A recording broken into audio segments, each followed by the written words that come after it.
शिवसेना, राष्ट्रवादी, अन्य आघाडीमधले सर्व त्यांच्या वतीनं थोड्याच वेळापूर्वी तर प्रेस कॉन्फरन्स या ठिकाणी होत आहे। या प्रेसमध्ये उपस्थित नेते आहेत, ऑल इंडिया सन्माननीय अध्यक्ष, माझे मंत्री, प्रत्येक माणसाला, नागरिकाला यवतमाळ जिल्ह्याचा विजेच्यामुळे अत्यंत त्रास सहन करावा लागतो आहे। या संदर्भामध्ये आम्ही मुख्यमंत्र्यांकडे मागणी केली की आपण 24 तास विजेचा पुरवठा हा करण्याच्या दृष्टिकोनातून पावलं टाकली पाहिजेत आणि यवतमाळ जिल्ह्याला तास 2 तास झालं की जे वीज जातं याचं नियोजन नाही आहे, ते व्यवस्थित हाताळण्याच्या दृष्टिकोनातून तशा प्रकारच्या अधिकाऱ्यांना सूचना केल्या पाहिजेत। वादळामुळे सुद्धा बऱ्याच ठिकाणी झाडं पडली, विजेचे खांब तुट पडले, डीपी त्या ठिकाणी मोडकळीस आल्या आणि याकरता तात्काळ त्या ठिकाणी जे कर्मचारी पाहिजे ते सुद्धा यवतमाळ जिल्ह्यामध्ये या सरकारच्या वतीनं नेमण्यात आलेले नाही केले नाही। त्याचे परिणाम यवतमाळतील जनतेला त्या ठिकाणी भोगावं लागतं आणि अशा प्रकारे एक आणि अनेक प्रश्न विजेच्या संदर्भामध्ये तुम्ही पत्रकार आहात, त्या जगंदा गावागावामध्ये गेल्यानंतर एकच सांगतात की आमचे, परंतु कुठेतरी पैसे घेतल्याशिवाय कुठे डीपी, कुठे पोल किंवा कर्मचारी हा त्या ठिकाणी वीज दुरुस्त करण्याकरता येत नाही। ह्याही संदर्भामध्ये आम्ही स्पष्टपणे मुख्यमंत्र्यांना निवेदनामध्ये सांगितलेलं आहे की याकडे आपण तात्काळ लक्ष घालण्याची गरज आहे। त्याचबरोबर सिंचनाच्या शेतीवर अवलंबून आहे मोठ्या प्रमाणावर आणि यवतमाळ जिल्ह्यामध्ये 4,42,000 शेतकरी यवतमाळ जिल्ह्यामध्ये आहेत। ही फार मोठी संख्या यवतमाळ जिल्ह्यामध्ये शेतकऱ्यांची आहे।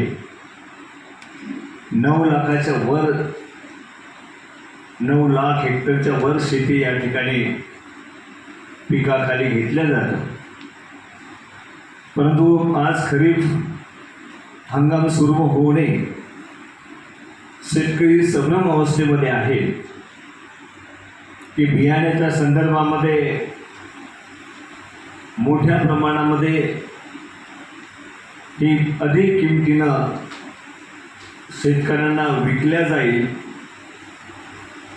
कंपन्या प्रचंड भाव कमावेल,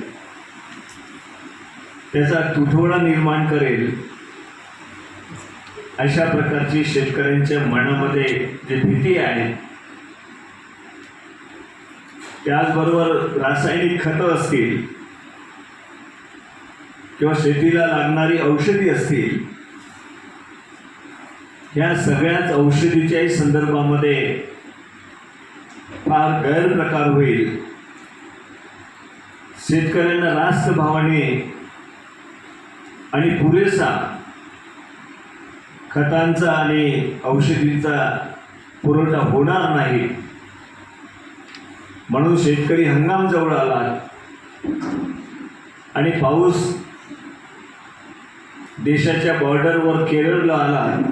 काही दिवसातच महाराष्ट्रामध्ये यवतमाळ जिल्ह्यामध्ये सुद्धा पाऊस येऊ शकतो, परंतु अनेक शेतकऱ्यांना जो पुरवठा करायला पाहिजे आवश्यक गोष्टीचा, त्याबद्दलच्या शंका निरसन करायला पाहिजे असेल। आजही मुख्यमंत्री आहेत, मंत्री आहेत, मला वाटत नाही की त्यांनी कुठे विचारणा केली असेल की आपल्या जिल्ह्याला किती पुरवठा पाहिजे आणि आपण योग्य दिशेनं त्या ठिकाणी काय, हे सांगत नाही की शेतकऱ्यांच्या खरीप हंगामामध्ये सुद्धा आपण आचारसंहितेच्या नावाने कुठेतरी त्यावर कारवाई करू नये किंवा शेतकऱ्यांच्या मनामधल्या शंका दूर करू नये असं कुठे आचारसंहितामध्ये उल्लेख नाही। पाण्याचा प्रश्न असेल, खरीप हंगामातील बी बियाण्याचा आणि खतांचा आणि औषधीचा प्रश्न असेल, हा खऱ्या अर्थानं जीवनावश्यक आहे. एक वर्षाचा हंगाम सुद्धा संपूर्ण शेतकऱ्यांना आयुष्यामधून उद्ध्वस्त करू शकतो, याची जाणीव शासनात असली पाहिजे. अशा प्रकारची अपेक्षा आम्ही निवेदनामध्ये मुख्यमंत्र्यांकडनं त्या ठिकाणी आम्ही केलेली आहे.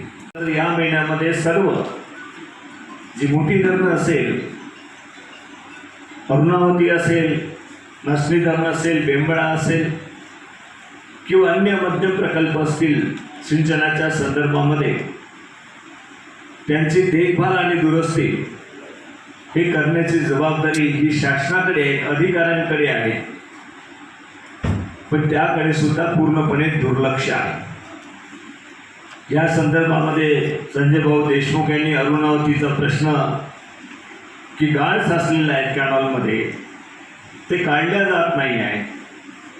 तशाच प्रकारची स्थिती अडाणची सुद्धा, अडाण धरणातील कॅनलचे सुद्धा आहे, बेंबळा धरणाची कॅनलचे सुद्धा आहे.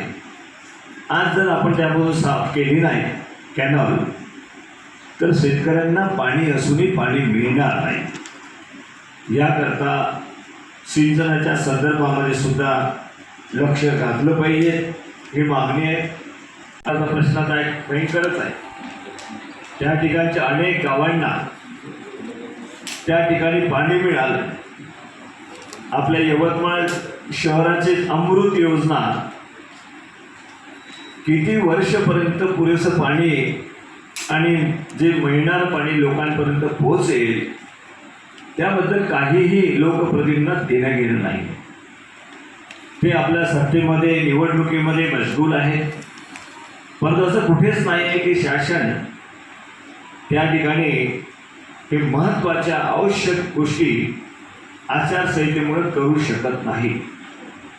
हे आचारसंहितेचं नाव घेऊन लोकांच्या समस्याकडे दुर्लक्ष करण्याचा प्रकार आपण पाहतो आहोत. परंतु ते आम्ही स्पष्टपणे सांगितले आहे, आम्ही कदापिही हे सहन करणार नाही. हे निवेदन आम्ही दिलं, कारण ह्या समस्या आम्हाला पहिले शासनासमोर घेऊन जायच्या होत्या की या समस्या आहेत, पण याकडे जर तुम्ही दुर्लक्ष केलं तर आम्हाला आंदोलनाची सुद्धा तयारी करावं लागेल. मग त्याची सर्वस्वी जबाबदारी आपल्या शासनावर राहील, अशा प्रकारे आम्ही स्पष्टपणे सांगितलेलं आहे. आकडेवारी आहे, पूर्ण महाराष्ट्राची आकडेवारी तुमच्याकडे घ्या आणि यवतमाळ जिल्ह्यामध्ये, विशेषतः यवतमाळ शहरामध्ये काय अवस्था आहे लॉ अँड ऑर्डरची, त्याच्या संदर्भात माहिती घेतल्यानंतर तुम्हाला समजेल की पूर्णपणे लॉ अँड ऑर्डरची अवस्था ढासळली आहे. मग सगळ्या सेक्टरची असेल, गुन्हेगारी सेक्टरची असेल, त्या ठिकाणी मर्डर होत आहे, लहान मुलावरचे अत्याचार असतील, महिलांचं दहशत एक प्रकारची त्यांच्यावर निर्माण केलेली आहे. अनेक लहान मुलांच्या टोळ्या आज याकडे वळलेल्या आहेत. त्या मजबूतीनं पोलीस अधिकारी कारवाई न करत असल्यामुळे अनेक टोळे आपल्याला दिसतात. लहान लहान मुलं ज्यांना मिसळूट फुटलेलं नाही, असे मुलंसुद्धा त्या ठिकाणी कट्टा घेऊन, चाकू घेऊन भर रस्त्याने फिरायला लागलेली आहे. तर गँगचे त्यांना प्रमुख व्हायचे आहे. अशा प्रकारच्या गँग यवतमाळ जिल्ह्यामध्ये पेव फुटलेला आहे. ते कोणी आवर घालायचा? एस टीने, ठाणेदारांनी, या ठिकाणी असलेल्या पोलीस अधिकाऱ्यांनी, कलेक्टरनी आवर नाही घालायचा, तर मग पूर्णपणे यवतमाळ शहराला वाऱ्यावर सोडलं का? लोकप्रतिनिधींना त्या ठिकाणी प्रोत्साहन देणं ते दुर्दैव आहे. आणि अशा प्रकारचं यवतमाळ शहर एक वेगळ्या अगदोंब या ठिकाणी उसळल्यानंतर आपल्या लक्षात येईल, तिथं आवरणं कठीण होईल. म्हणून वेळीच त्याला आवर घातला पाहिजे. अशा प्रकारे सुद्धा जिल्हाधिकाऱ्यांशी आम्ही चर्चा केली आणि त्यांना सांगितलं की या ठिकाणची लॉ अँड ऑर्डर जशी ढासळलेली आहे, त्याला त्या ठिकाणी पूर्ववत आणण्याच्या दृष्टिकोनातून पावलं टाकली, मजबूतीनं पावलं टाकली पाहिजे, कठोरपणे पावलं टाकलेली पाहिजे. अशा प्रकारे सुद्धा मागणी आम्ही त्या ठिकाणी केली. आता कुठून आणली, काय किती लोकांना त्या ठिकाणी दिलं, बल्ब दिले, किती पैसे त्याच्यामधून कोणी घेतले, किती पर्सेंटेज घेतले, याचा सुद्धा त्या ठिकाणी खऱ्या अर्थानं तपास झाला पाहिजे. हे सुद्धा भ्रष्टाचार नेमका जो चालू आहे सर्व स्तरावर, या भ्रष्टाचाराच्या संदर्भामध्ये पर्सेंटेज घ्या आणि कामं करा, ही जी प्रवृत्ती बळावलेली आहे मोठ्या प्रमाणामध्ये, याला कुठे खीळ बसत नाही आहे. म्हणून आम्ही तेही मुख्यमंत्र्यांनी मागणी केली की मोठ्या प्रमाणामध्ये शासकीय स्तरावर जे कामं चालू आहेत त्यामध्ये पर्सेंटेज घेतल्या जात आहेत, लोकप्रतिनिधी पर्सेंटेज घेत आहेत, आणि अशा प्रकारचे पर्सेंटेज घेऊन कामं करण्याची जे संस्कृती अलीकडच्या काळामध्ये आलेली आहे त्याला सुद्धा बंधन घातलं पाहिजे, त्याला सुद्धा बंधारा घातला पाहिजे. अशा प्रकारचं मुख्यमंत्र्यांना मी तेही निवेदन दिलेलं आहे. परंतु या संदर्भामध्ये जर तात्काळ शासनाने पावलं उचलली नाहीत आणि शेतीच्या आज सोयाबीन असेल, कापूस असेल आणि तूर असेल, तुरीचे थोडे अलीकडे भाव वाढलेले असेल, परंतु सोयाबीनचे आणि कापसाचे भाव अत्यल्प आहेत. जो खर्च, उत्पादन खर्च तो कुठेही निघत नाही आहे, फार मोठा फरक आहे. 2014ला जे भाव होते आज तुमचा सोयाबीनचे सुद्धा भाव जे आहेत ते अत्यल्प आहे. कापसाचे सुद्धा अनेक लोकांनी त्या ठिकाणी कापूस साठवून ठेवला आणि आज कापसाचे भाव कमी झाले. खरीप आलेला आहे, कोणाला बी बियाणं भरायचं आहे, खतं भरायची आहेत, त्याकरता अत्यंत कमी भावानं शेतकरी त्या ठिकाणी विकतोय. आणि खरं आज फक्त 20% लोकांना कर्ज मिळते आहे, 80% लोकांना आजही कर्ज मिळालं नाही. मागच्या वेळेला जे अतिवृष्टी आली, पूर आले, त्याच्यामुळे त्या जमिनी वाहून गेल्या, मोठ्या प्रमाणात जमिनी वाहून गेल्या, 1,82,000. आणि अशा प्रकारचं मोठ्या प्रमाणात त्यावेळेचे शेतकरी ह्या कर्जबाजारी आहेत आणि त्यांना कर्ज मिळण्याचे दरवाजे बंद झालेले आहेत. त्यामुळे कलेक्टरला तेही सांगितलं याच्यातून काहीतरी एक मीटिंग घ्या, मार्ग काढा, नाही तेवढे 2 लाख लोकांना तुम्ही जर कर्जाशिवाय ठेवू शकला तर प्रचंड त्या शेतकऱ्यांच्या जीवनामध्ये अंधकार आल्याशिवाय राहणार नाही. म्हणून आपण तात्काळ त्याकडे लक्ष घालावं, अशा प्रकारची ही विनंती आम्ही सर्वांमध्ये एकमतानं त्या ठिकाणी केलेली आहे. त्यापेक्षा कितीतरी विचारवंत आज देशामध्ये आहे, त्यांनी शिक्षण पद्धतीमध्ये मोठ्या प्रमाणात बदल केला आहे.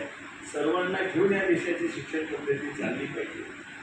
कुठेतरी कोणी एक म्हणतोय म्हणून त्यांचं त्या ठिकाणी लांबून चालून करायचं आहे.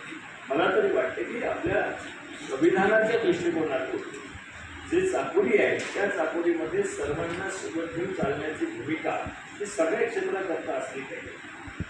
शिक्षण क्षेत्र असो की इतर कुठलेही क्षेत्र असो, सर्वांना न्याय देण्याची भूमिका. आणि बाबासाहेबांनी उघडपणे सांगितलं, समर्थन केलं सगळ्यांनी. आज त्याच्या आधारावर आपली घटना तयार झालेली आहे आणि त्याला छेद देण्याचा प्रयत्न पुढे होत असेल तर ते दुर्दैव आहे. चांगल्या गोष्टी जरूर घेतल्या पाहिजे, पण वेगळ्या पद्धतीने मनुस्मृतीमधलं घ्या. कशाला स्टार्ट कशाला करता तुम्ही? यापेक्षा एक चांगले विचार आणा ना. चांगले आहे, काही गोष्टी चांगल्या असतील तर तुमच्या पद्धतीने आणा, सायंटिफिकली तपासून आणा, घटनेच्या आधारावर आणा, घटनेला धरून आणा, कोण नाही म्हणणार आहे. मनुस्मृतीचं एका लोकांमध्ये हे बिंबवलं पाहिजे. हे जे प्रयोग चालू आहेत ना हे दुर्दैव आहे. धर्मनिरपेक्षता आणि समाजवाद दोन्ही शब्द काढले.